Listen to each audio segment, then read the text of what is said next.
को रोजगार देने की बात करेंगे, ये खुददार पार्टी के लोग हैं, ये अपनी बात के लिए मर भी जाते हैं, मिट भी जाते हैं। ये गांव के लोगों से वादा कर रहे हैं। तो आप इनको हर दूसरे दिन की दिशा देने का काम करें, बताते रहे समय समय पर कि आप प्रस्ताव देने हैं या नहीं देने हैं, या हमें दिल्ली के अंदर कैंपिंग के लिए बैठना है, और किस तरीके से जो आंदोलन की धरना की जो गाइडलाइंस है उनको भी आप शेयर करते रहें। और कोई बहुत बड़ी बात नहीं है, माँ के पेट से सच्ची बात नहीं होता, को सीख कर नहीं आता, तजुर्बेकार बुद्धिजीवी लोगों से हम राय लेते रहें और अपने हरियाणा प्रदेश के सरपंचों के सामने सारी डिस्कशन करते रहें। मैं आप लोगों को एक बात कहना चाहता हूं, इस सरकार की मंशा ग्रामीण क्षेत्र को बिल्कुल खत्म करने की है। इन लोगों को विकास से कोई मतलब नहीं है। अगर इन लोगों ने विकास ही करना होता ग्रामीण क्षेत्र का, तो 2 साल ग्राम पंचायतें नहीं थी, किसी भी गांव के अंदर धरातल पर कोई कार्य नहीं हुआ और कागजों के अंदर काम दिखाए गए, और पंचायती राज का जो बजट है उसका जमकर दुरुपयोग किया गया। पंचायती राज का जो बजट था उसको रोकने का काम किया, और 2 साल तक इलेक्शन नहीं होने दिए। ये लोग पंचायती राज को धीरे धीरे बिल्कुल खत्म कर देना चाहते हैं। और जिस दिन पंचायती राज एक्ट खत्म हो गया, ये पंचायतें खत्म होगी, तो ये सोचो कि आपके ग्रामीण क्षेत्र का बिल्कुल सर्वनाश हो जाएगा। हमारी पंचायतों में वो ताकत है, आज से नहीं सदियों से हमारी खाप पंचायतें हरियाणा की और हमारी ग्राम पंचायतें, इनका एक इतिहास रहा है। चाहे कितने भी बड़े बड़े मुकदमे हुए, 302 के फैसले भी ये लोग भाईचारे में बैठाकर सुलझा लेते हैं बैठकर। ये एक बहुत बड़ी ताकत है हमारे ग्रामीण क्षेत्र की, और इसी चीज को ये लोग खत्म करना चाहते हैं। कोई भी सरकार हो, कोई भी गलत नीति लेके आती है तो उसका ग्रामीण क्षेत्र के लोग ही विरोध करते हैं, शहरी लोग विरोध नहीं करते। तानाशाही तभी आएगी किसी भी सरकार की जब वो ग्रामीण क्षेत्र को खत्म कर देगी, क्योंकि आप लोग ही वो ताकतवर लोग हो जो कोई भी सरकार हो उसको झुकाने की ताकत रखते हो, ग्रामीण क्षेत्र के लोग। वर्ल्ड बैंक का एजेंडा है 2015 तक इन लोगों ने 40% पॉपुलेशन शहरों के अंदर डाइवर्ट करनी थी, ये लोग कामयाब नहीं हुए।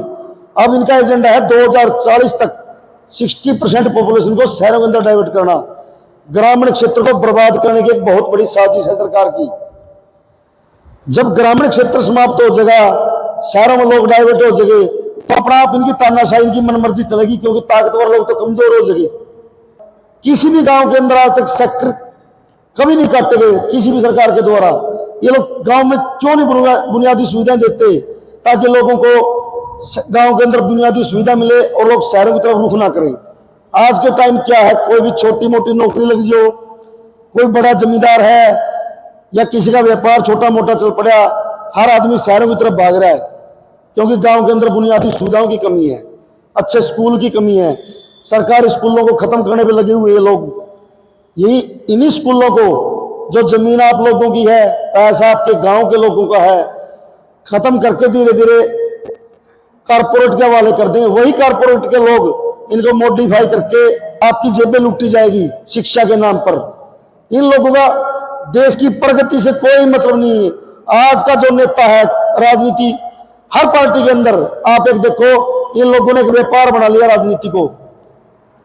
1987 से पहले हमारे देश के अंदर राजनीति होती थी नाम की, मैं अच्छा नाम कमाऊं और इज्जत कमाऊं समाज में, ताकि मेरी इज्जत हो।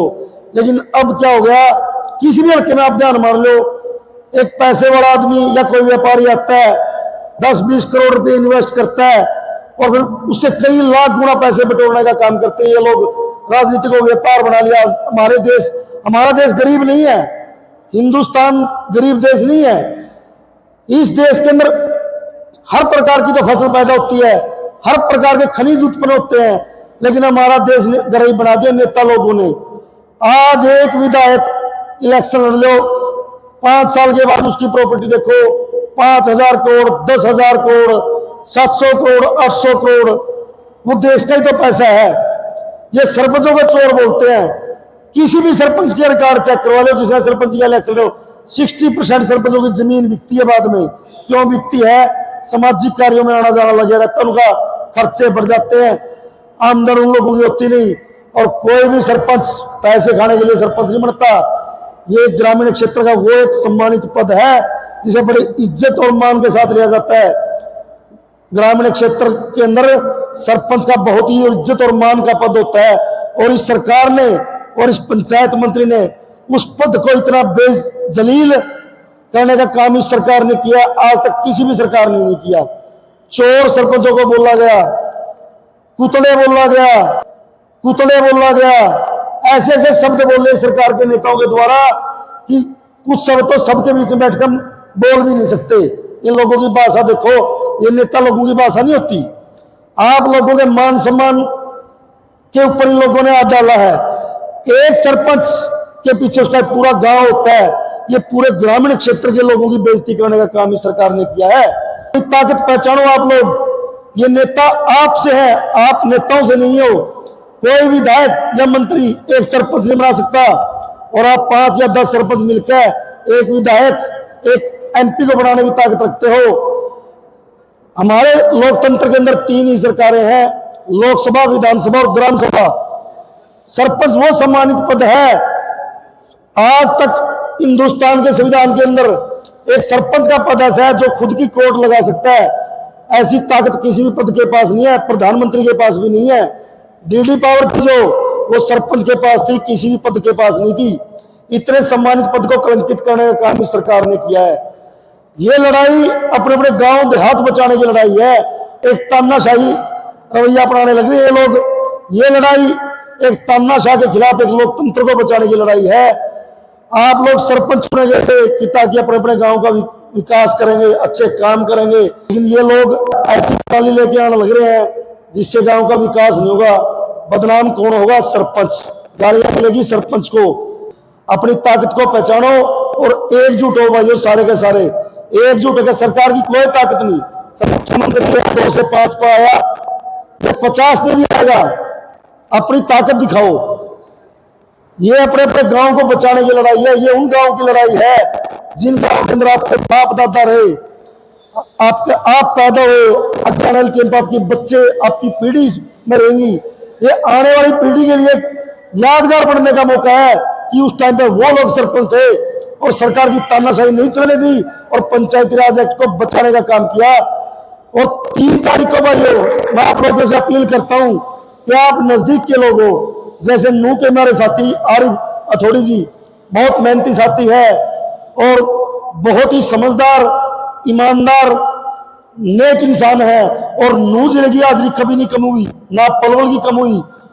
आप लोग ही यहाँ तक ज्यादा संख्या में पहुंचने का काम करो ताकि अपने आंदोलन को मजबूती मिले और सरकार को झुकाने में हम लोग कामयाब हों।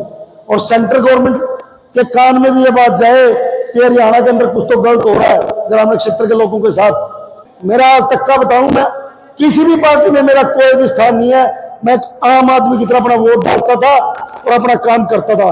इलेक्शन इसीलिए लड़ा था कि अपने गांव में विकास करूंगा और अच्छे काम करूंगा। लेकिन जब देखा भाई सरकार ने तो हालाती से कर दिया, आप कुछ भी नहीं कर सकते, तो मैं ठानी थी मन में, मैं पूरा हरियाणा इकट्ठा करांगे, लड़ाई लड़ांगे। देखो इकट्ठा करने का काम बनना कर दिया, देखो इकट्ठा करने का काम बनना कर दिया। आज गई सरकार ने जुकान का लड़ने का काम आप लोगों के हाथ में है। आज गई सरकार ने जुकान का लड़ने का काम आप लोगों के हाथ में है। मेरी तो यह अपील आप लोगों से। धन्यवाद।